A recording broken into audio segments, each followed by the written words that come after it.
Bonjour à tous, je suis Dr Kimou, médecin au centre de transfusion sanguine d'Abengourou, où j'assume la responsabilité de responsable adjoint. Donc avant tout propos, on tenait à dire vraiment merci à la communauté Mahamadia pour le partenariat, pour ce qu'il permet aujourd'hui, parce qu'il faut dire que cette communauté-là nous soutient énormément. Pour toutes les fois où nous avons eu besoin d'eux pour les collectes, ils ont toujours répondu favorablement. Et c'est dans cette optique-là que nous sommes là aujourd'hui, afin que nous puissions organiser au mieux les collectes à venir. Et avant tout propos, je voulais déjà vous dire que le don de sang, c'est vraiment quelque chose d'important. Donner son sang, c'est sauver une vie. Donner son sang, c'est pouvoir répondre à un besoin, à une main tendue quelque part. Mais souvent, on se pose la question, quelles sont les conditions au don de sang? Il faut savoir que déjà, pour donner son sang, il faut avoir un âge situé entre 18 et 60 ans. C'est-à-dire, si vous êtes jeune, vous avez plus de 18 ans. À partir de 18 ans déjà, et jusqu'à 60 ans, vous êtes déjà apte au don. La deuxième condition, c'est peser au moins 50 kg. Donc, si vous avez déjà entre 18 et 60 ans, si vous pesez 50 kg, sachez que vous êtes déjà éligible au don de sang. Et l'une des conditions, il faut se sentir en bonne santé. Pour les femmes, ne pas être enceinte, ne pas allaiter d'enfants, et pour le reste, ne vous en faites pas. Parfois, on a des personnes qui se disent, des femmes surtout, est-ce que si je suis indisposé, je peux donner ou pas? Rassurez-vous, que vous soyez indisposé ou pas, cela n'est pas une contre-indication au don de sang. Voilà. Mais surtout, au-delà de tout cet aspect, on tenait à remercier véritablement nos mobilisateurs. Ce sont des personnes qui agissent de façon bénévole. Ce sont des personnes qui ne demandent pas 5 francs du tout. Ce sont des personnes qui en retour ne reçoivent pas d'argent ni quoi que ce soit, mais qui se donnent pleinement pour qu'on puisse organiser ce don de sang. Et pour cela, on tenait à leur dire merci. Dis merci particulièrement aux responsables de la communauté Mohammedia. Dis merci à notre confrère, celui-là même qui nous aide jour et nuit, en la personne de M. Ouma et toutes les personnes qui sont autour de lui. Aussi, on voudrait dire merci à ces personnes-là de la communauté Mahamadia qui se trouvent un peu partout, que ce soit à Sako, à Padegnan et à Bengourou également. Et toutes les autres communautés de Mahamadia un peu partout dans le département d'Abengourou et dans la région de l'Indéni-Djuablé. On a eu quelques questions qui nous reviennent souvent. Il s'agissait de certaines personnes qui voulaient savoir éventuellement, est-ce que parfois lorsqu'on est blessé, est-ce que quand on a tel petit bobo ou pas, est-ce que ces personnes-là sont aptes à pouvoir donner le sang? Et pour répondre à cette question, surtout la question de blessure, il faut savoir que le sang, c'est quelque chose qui doit être sain pour qu'on puisse donner à un autre individu. Et lorsque vous avez une plaie, par exemple, cela constitue ce que l'on appelle une porte d'entrée. La plaie, normalement, la peau ne devrait pas avoir d'entrée là-dessus. Et lorsque vous avez une plaie, la plaie va constituer une porte d'entrée. Et cette porte d'entrée, quand il y a une porte, éventuellement, évidemment, quelque chose peut entrer par là.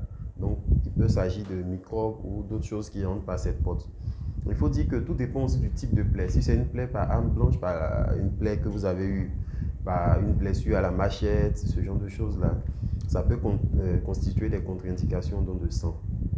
Mais aussi, ce qu'il faut savoir, c'est que peu importe ce que vous avez comme plaie, à partir du moment où vous vous sentez bien, le mieux, c'est de venir au don de sang pour que nous, en tant que spécialistes, on puisse apprécier la plaie en question et pouvoir vous dire est-ce que vous êtes capable de donner ou pas. Voilà, je veux dire que le mieux, c'est de vous rendre le jour de la collecte, venir, parce qu'en même temps, ça va constituer pour vous une consultation. Parfois, les personnes se disent, moi, je n'ai pas beaucoup de sang, ne vous en faites pas. Nous, à notre niveau, on a des appareils qui vont nous permettre de mesurer votre taux d'hémoglobine pour savoir si vous avez la quantité de sang suffisante pour pouvoir donner. Voilà. À côté de cela, il y a ces questions qui reviennent. J'ai donné mon sang, ça va faire plus de 3 mois, ça fait moins de 3 mois, est-ce que je suis apte à donner? Si vous avez déjà donné votre sang, normalement, c'est chaque 3 mois. Et si vous avez déjà donné votre sang et que vous êtes, par exemple, dans le 3e mois ou bien après le 3e mois, venez. En fonction de la date de votre dernier don, nous, on sera à même de vous dire s'il y a la possibilité de donner ou pas. Voilà un peu ces quelques aspects sur lesquels j'avais souhaité m'entretenir avec vous. Si éventuellement vous avez d'autres questions, je pense que le moment est bien donné pour qu'on puisse répondre à cela. D'accord. Encore merci pour vos questions. On a pu avoir quelques questions de nos candidats au don. Et ces questions étaient relatives. En tant que donneur, quels sont par exemple les bénéficiaires? Mais ce qu'il faut savoir déjà, quand vous êtes donneur de sang, il y a beaucoup d'avantages qui sont liés au don de sang. Le premier avantage, c'est que déjà, vous avez la possibilité de connaître votre groupe sanguin.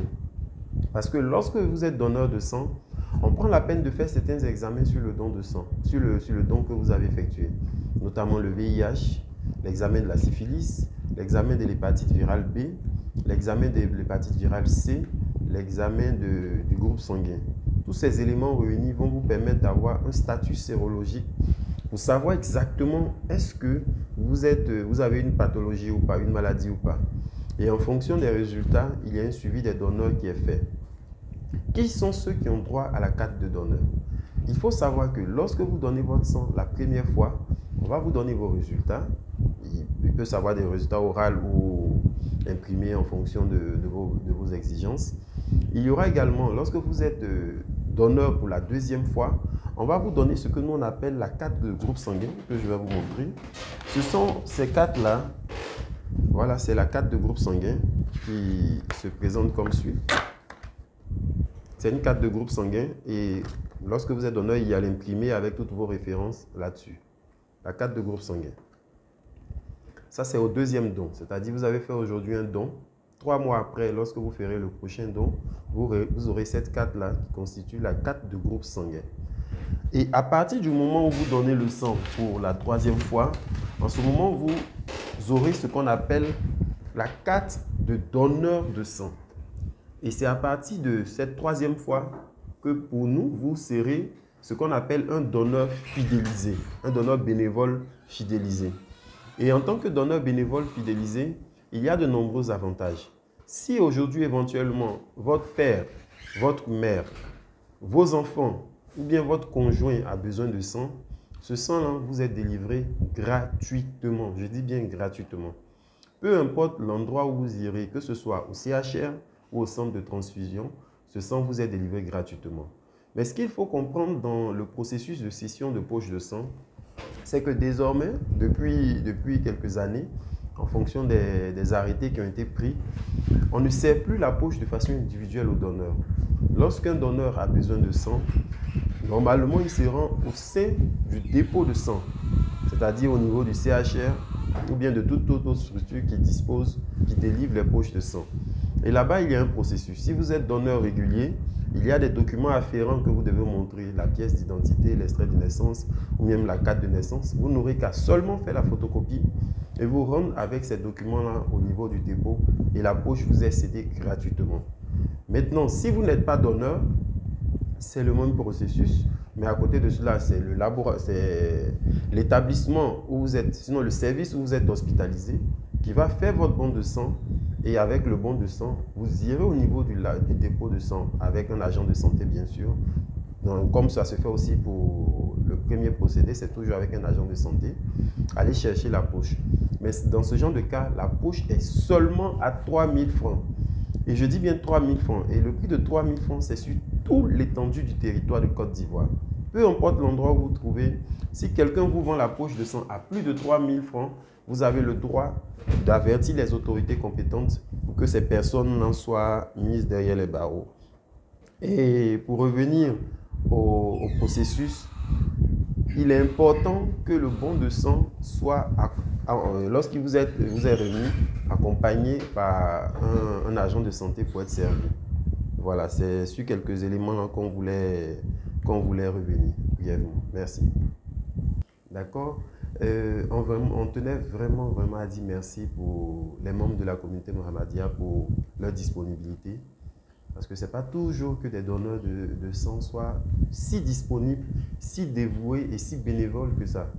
Et vraiment, on tenait à dire merci. Au nom du premier responsable du CNTS, par ma voix, on tenait à vous dire merci pour tous les efforts consentis pour les populations de Nédéniou-Duablé. et rendez-vous pris pour la date du samedi. Je vous remercie.